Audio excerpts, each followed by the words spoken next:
एक लड़के को देखते हैं जो अपने अपार्टमेंट में सो रहा होता है। तभी उसकी आंख एक अजीब सी आवाज से खुलती है, जिसे सुनकर ईडन बहुत ज्यादा घबरा जाता है और वो सीधा जाकर दरवाजे में बने एक छोटे से होल से बाहर देखने लगता है, लेकिन बाहर कोई भी नहीं होता।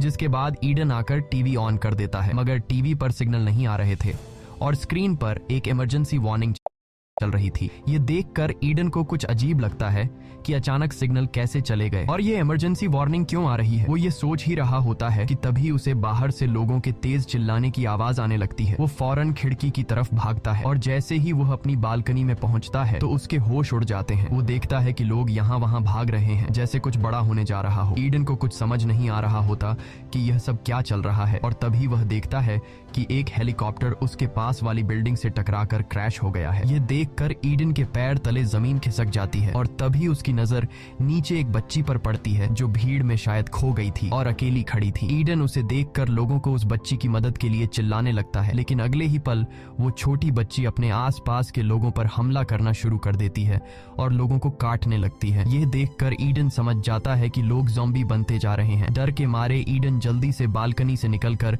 अपने अपार्टमेंट में घुस जाता है और तभी वहां एक आदमी ईडन के घर आता है, जिसे देखकर ईडन बहुत ज्यादा डर जाता है क्योंकि ईडन समझ रहा था कि यह भी ज़ॉम्बी है। दरअसल ये ईडन का पड़ोसी होता है और वह ईडन को बताता है कि डरो मत, मैं ज़ॉम्बी नहीं हूँ। वह कहता है कि मेरे सभी दोस्त ज़ॉम्बी बन गए हैं और उन्होंने मुझ पर हमला कर दिया था, लेकिन मैं उनसे खुद को बचाते हुए तुम्हारे घर में घुस गया। इसके बाद ईडन का पड़ोसी बाथरूम का पूछता है। ईडन उसे बाथरूम का रास्ता बता देता है और जब वह बाथरूम की तरफ जा रहा होता है तब ईडन उसकी गर्दन पर ज़ॉम्बी के काटने का निशान देख लेता है, जिसे देखकर ईडन समझ जाता है कि इसका पड़ोसी अब जल्द ही ज़ॉम्बी बनने वाला है। इसलिए ईडन अपनी सेफ्टी के लिए एक चाकू उठा लेता है। कुछ देर बाद ईडन का पड़ोसी बाथरूम से होकर आता है और वह ईडन के हाथ में चाकू देखकर समझ जाता है कि ईडन मुझे ज़ॉम्बी समझकर मारने वाला है। तब वह ईडन से कहता है कि देखो, मैं ज़ॉम्बी नहीं हूँ। यह कहते ही उसकी आंखें बदलने लगती हैं और यह देखकर ईडन समझ जाता है कि इस पर वायरस का असर होने लगा है। तब ईडन अपने पड़ोसी से कहता है कि मेरे घर से निकलो, नहीं तो मैं तुम्हें मार दूंगा। अब न चाहते हुए भी ईडन का पड़ोसी उसके घर से निकल जाता है। जब ईडन दरवाजे के होल से देखता है तो वहां मौजूद ज़ॉम्बी ईडन के पड़ोसी पर टूट पड़ते हैं। यह देखकर ईडन बहुत ज्यादा घबरा जाता है और वह जल्दी से दरवाजे को अच्छी तरह से लॉक कर देता है। कुछ देर बाद जब थोड़ी शांति होती है तो वो न्यूज रिपोर्ट सुनता है जो इस इन्फेक्शन के बारे में बता रहे होते हैं। रिपोर्टर बताती है कि यह वायरस पूरे शहर में फैल चुका है, इसलिए